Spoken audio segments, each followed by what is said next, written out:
بسم اللہ الرحمن الرحیم، السلام علیکم ورحمۃ اللہ۔ ایوان صدر کے اندر ایک بہت بڑی بغاوت سامنے آئی ہے اور کسی نے سوچا بھی نہیں تھا کہ اتنا بڑا جھٹکا صدر کو لگ سکتا ہے۔ یہ جو جھٹکا لگا ہے، وہاں سے جو پہلا استعفیٰ آیا ہے اس نے پورے کے پورے دارالحکومت کو ہلا کے رکھ دیا ہے۔ اصل میں واقعہ کیا ہوا ہے؟ واقعہ یہ ہوا ہے کہ صدر ڈونلڈ ٹرمپ نے جس طریقے سے پوری دنیا کے اندر جنگ کھولی ہوئی ہے، جس طریقے سے اس نے پوری دنیا کے اندر محاذ کھولا ہوا ہے، ایران کے خلاف جنگ کھولی ہوئی ہے، اور ایران کے خلاف محاذ کھولنے کے بعد یورپین طاقتوں کو، عرب ممالک کو، بڑی بڑی طاقتوں کو وہ چاہتا ہے کہ ایران کے خلاف وہ بھی کھڑے ہو جائیں۔ دوسرے ممالک تو صاف انکار کر چکے ہیں۔ اب صدر ڈونلڈ ٹرمپ کو اپنی کیبنٹ کے اندر سے بھی، اپنے وائٹ ہاؤس کے اندر سے بھی، اور اپنی ٹیم کے اندر سے بھی مخالفت کا سامنا کرنا پڑا، اور مخالفت میں ایک بہت بڑے شخص نے، جو کہ ڈائریکٹر ہے کاؤنٹر ٹیررزم ڈپارٹمنٹ کا، جو انٹرنیشنلی جتنے بھی آپریشن کیے جاتے ہیں، جتنی بھی جنگیں کھولی جاتی ہیں، محاذ کھولے جاتے ہیں، ان کا جو سربراہ ہے، اس کا جو ڈائریکٹر ہے، اس نے اب استعفیٰ دے دیا ہے، اور اس نے بتا دیا ہے کہ میں صدر کے ساتھ مزید نہیں چل سکتا۔ میں نے پہلے بتا دیا تھا کہ یہ ہمیں جنگ نہیں کرنی چاہیے، اس جنگ کے اندر ہمیں نہیں جانا چاہیے، کیونکہ اگر ہم اس جنگ کے اندر جائیں گے، اگر ہم یہ جنگ کھولیں گے تو ہمیں اس میں فائدہ نہیں ہوگا بلکہ نقصان ہوگا۔ اور آج دیکھ لیں کہ اس جنگ کے اندر ہم بری طرح سے پھنس گئے ہیں۔ وہ جو ان کو پلان دیا گیا تھا کہ 2 دنوں کے اندر ہم اس جنگ کو وائنڈ اپ کرنے کے بعد باہر آ جائیں گے، اور آج یہ جنگ تقریباً 20ویں روز میں داخل ہو چکی ہے، لیکن جنگ ختم ہونے کے چانسز بالکل دور دور تک نظر نہیں آ رہے، یا پھنس گئے ہیں۔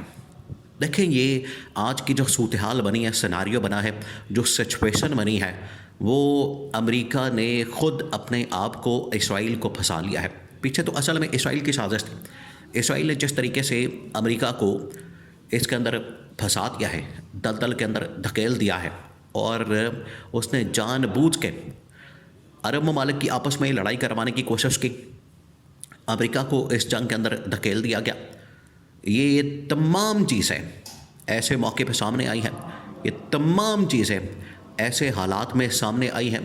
کہ اب امریکہ بری طرح سے پھنس چکا ہے، اور امریکہ کو سمجھ نہیں آ رہی کہ اب اس سے کیسے نکلا جائے۔ کبھی وہ یورپین طاقتوں کو کہتا ہے کہ ہمارے ساتھ مل جائیں، کبھی عرب ممالک کو کہتا ہے کہ ہمارے ساتھ مل کے آپ ایران کے اوپر حملہ کر دیں، کبھی پاکستان سے گزارش کرتا ہے، کبھی پاکستان سے ریکویسٹ کرتا ہے۔ اب تو ڈونلڈ ٹرمپ کی جو میمز ہیں وہ مارکیٹ کے اندر شیئر ہو رہی ہیں، مارکیٹ کے اندر وائرل ہو رہی ہیں کہ کس کس ملک سے وہ ترلا کر رہا ہے، منت کر رہا ہے، سماجت کر رہا ہے، ریکویسٹ کر رہا ہے، ان سے معافی مانگ رہا ہے، بھیک مانگ رہا ہے کہ آپ ہمارے ساتھ شامل ہو جائیں جنگ کے اندر۔ لیکن کوئی بھی ملک اس جنگ کے اندر شامل ہونے کے لیے تیار نہیں ہے۔ جہاں تک پاکستان کی بات ہے، دیکھیں پاکستان کے اندر اصل میں جو صورتحال ہے وہ دن بدن بگڑتی جا رہی ہے، بالکل اسی طریقے سے جس طریقے سے صدر ڈونلڈ ٹرمپ کو اس وقت مشکلات کا سامنا ہے، صدر ڈونلڈ ٹرمپ کو اس وقت مسائل کا سامنا ہے، صدر ڈونلڈ ٹرمپ اس وقت بری طرح سے پھنس چکا ہے عالمی محاذ کے اوپر، بالکل اسی طرح سے موجودہ جو گورنمنٹ ہے شہباز شریف کی، موجودہ جو صدر ہیں آصف علی زرداری، اور اس کے ساتھ ساتھ یہ بدقسمتی کی بات ہے، یہ بڑا ہی بدقسمتی کا معاملہ ہے کہ آج اسٹیبلشمنٹ بھی ان کی وجہ سے، موجودہ گورنمنٹ کی وجہ سے، موجودہ صدر کی وجہ سے اس دلدل کے اندر پھنس چکی ہے جس میں موجودہ حکومت لے جا چکی ہے۔ بالکل اسی طریقے سے انہوں نے یہ سب کچھ کر تو لیا، جس طریقے سے ڈونلڈ ٹرمپ نے ایران کے اوپر حملہ کر دیا، ایران کے خلاف محاذ کھول دیا، بالکل اسی طریقے سے موجودہ حکومت نے، نون لیگ نے، پیپلز پارٹی نے، اور شریف خاندان نے، زرداری خاندان نے، انہوں نے اسٹیبلشمنٹ کو اپنے ساتھ ملا کے عمران خان کے خلاف محاذ تو کھول دیا، الیکشن تو چوری کر لیا، مینڈیٹ کے اوپر ڈاکہ تو مار دیا، انہوں نے یہ لوٹ مار تو کر لی، لیکن اب یہ بری طرح سے پھنس گئے ہیں۔ اب ان کو سمجھ نہیں آ رہی کہ یہ جو دلدل کے اندر ہم پھنس گئے ہیں، پھنسے بری طرح سے ہیں، کیونکہ اب نہ عالمی سپورٹ ان کو مل رہی ہے، عالمی سطح سے ان کو کوئی امداد یا انویسٹمنٹ مل رہی ہے، نہ ہی ان کو پاکستان کے اندر سے کوئی سپورٹ مل رہی ہے، اور بچی کچی کسر یہ جو ہر روز مہنگائی کا ایک بمب مارتے ہیں، کبھی پیٹرول کا بم مارتے ہیں، کبھی بجلی کا بم مارتے ہیں، کبھی کوئی بم مارتے ہیں عوام کے اوپر، اس کی وجہ سے عوام کے اندر بھی جو ان کی سپورٹ ہے، عوام کے اندر بھی جو ان کی حمایت ہے، عوام کے اندر بھی جو ان کی صورتحال ہے وہ بگڑتی جا رہی ہے، اور پاپولیرٹی ان کے بالکل صفر ہو چکی ہے، عوام کے اندر نفرت میں اضافہ ہو چکا ہے، اور عوام اصل میں عمران خان کو باہر نکالنے کی ڈیمانڈ کر رہی ہے۔ یہ موجودہ حکومت کے لیے سب سے مشکل مرحلہ ہے۔ جب ڈونلڈ ٹرمپ نے پاکستان کی موجودہ گورنمنٹ سے، اسٹیبلشمنٹ سے کہا کہ آپ ایران کے اوپر حملہ کریں، ہمارے ساتھ مل کر ہمیں کم از کم وہاں پر فوجی اڈا فراہم کریں، انٹیلیجنس کا فوجی اڈا فراہم کریں، انٹیلیجنس کے لیے، یا وہاں سے ڈرون حملوں کرنے کے لیے، ڈرون حملوں کے لیے، یا پھر وہاں سے جہاز اڑانے کے لیے، لڑاکا طیارے اڑانے کے لیے، یہ اس طرح کے لیے ہمیں وہاں پر جیکب آباد کے اندر شمسی ایئر بیس جو ہے وہ ہمیں فراہم کی جائے، ہمیں وہاں سے لوٹائی جائے، تاکہ ہم وہاں سے ایران کے اوپر حملہ کر سکیں۔ پاکستان کے انکار کے بعد اب انہوں نے پاکستان کے اوپر ہی حملے شروع کر دیے ہیں، اور افغانستان کے ساتھ مل کر، افغانستان جو کہ اس وقت انڈیا اسرائیل کی پراکسی ہے، ان کے ذریعے سے پاکستان کی جو ملٹری اسٹیبلشمنٹ ہے، ملٹری انٹیلیجنس اور باقی جو تنظیمات ہیں، ان کے اوپر حملہ شروع کر دیا ہے۔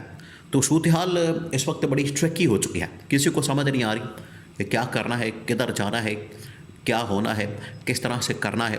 یہ ایسی صورتحال ہے کہ اس کے اندر اب لیڈرشپ کا یہ اب کمال ہوگا کہ وہ نہ صرف پاکستان کو بلکہ دنیا کو اس صورتحال سے نکال سکے۔ تو اس کے لیے لیڈرشپ چاہیے، اور وہ لیڈرشپ اس وقت پاکستان کے اندر شریف خاندان کے اندر بھی موجود نہیں، زرداری خاندان کے اندر بھی موجود نہیں، اور اسٹیبلشمنٹ بھی اس وقت پریشان ہے، کیونکہ بیک اینڈ پہ بیٹھ کے وہ کتنی کی پالیسی بنا سکتی ہے، آخرکار اس کے اوپر عمل درآمد کرنا، پالیسی کو ریفائن کرنا، اس کو انٹرنیشنل لیول کے اوپر لے کر جانا، ڈپلومیسی کرنا، اور پاکستان کے اندر عوام کو اس حوالے سے تیار کرنا، ان کا ذہن بنانا، عوام کے اندر پاپولیرٹی میں اضافہ کرنا، یہ وہ تمام فیکٹرز ہیں جو کہ فرنٹ سے لیڈرشپ پورے معاملات کو لیڈ کرتی ہے۔ اور نون لیگ کے اندر، شریف خاندان کے اندر، پیپلز پارٹی کے اندر، زرداری خاندان کے اندر اتنی اہلیت والا، قابلیت والا، ویژن والا کوئی بھی شخص موجود نہیں ہے جو پاکستان کو بھی، یا عالم اسلام کو بھی، یا دنیا کو بھی اس کرائسس سے نکال سکتے ہیں۔ وہ نکال سکتا تھا تو عمران خان کر سکتا تھا۔ اسی وجہ سے بڑے بڑے ممالک کی جانب سے، طاقتوں کی جانب سے عمران خان کے حق میں بات کی جاتی ہے، عمران خان کی سپورٹ کی جاتی ہے، عمران خان کو باہر نکالنے کی بات ہوتی ہے۔ تو آج جس طریقے سے ڈونلڈ ٹرمپ پھنس چکا ہے، ڈونلڈ ٹرمپ کو اب اندر سے بھی بغاوت کا، مخالفت کا سامنا کرنا پڑا، لوگ اب اس جنگ کی وجہ سے استعفیٰ دے رہے ہیں۔ باقی ممالک تو دور کی بات ہے، اب اندر سے بھی اس کو حمایت حاصل نہیں ہے، سپورٹ حاصل نہیں ہے ڈونلڈ ٹرمپ کو۔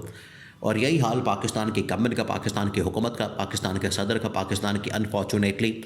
اسٹیبلشمنٹ کا ہو چکا ہے کہ عمران خان کے خلاف محاذ کھول کے انہوں نے خود ہی اپنے آپ کو پنگے میں پھنسا لیا ہے۔